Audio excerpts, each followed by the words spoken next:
është një projekt që është pjesë e objektivit ton për të përmirësuar dhe fuqizuar ndjeshëm urgjencën mjekësore,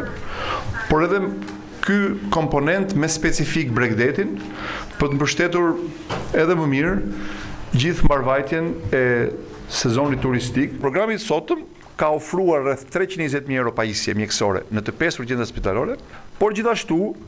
ka bërë edhe trajnimin e personelit mjekësor. Per noi è una priorità assoluta collaborare in questo ambito. Il programma di conversione del debito abbia contribuito all'ammodernamento e all'equipaggiamento di questi 5 ospedali affinché possano fornire un servizio di emergenza più adeguato alla domanda e ai bisogni.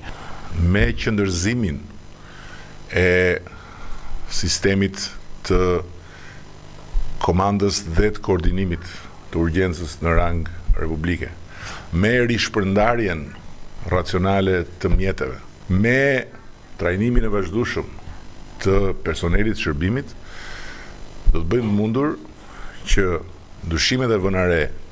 të thellohen dhe shërbimi i urgjencës në Shqipëri mos jetë më problemi i madh që ishte. Ne do të kemi një shërbim kombëtar urgjence i cili do të funksionojë përmes një sistemi që koordinohet nga një tru elektronik në qendër. Dhe me investimin për zbatimin e kësaj reforme në 5 spitale rajonale të zonës bregdetare, për përmirësimin dhe fuqizimin e sistemit urgjencës, shkojmë në drejtimin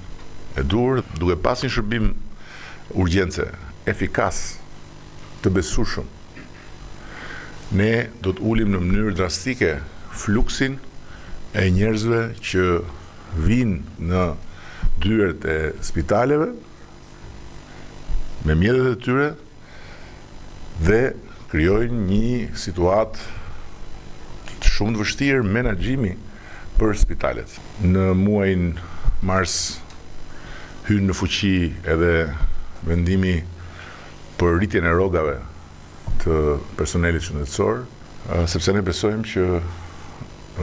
është plotësisht e merituar që këta njerëz të mbështeten moralisht dhe financiarisht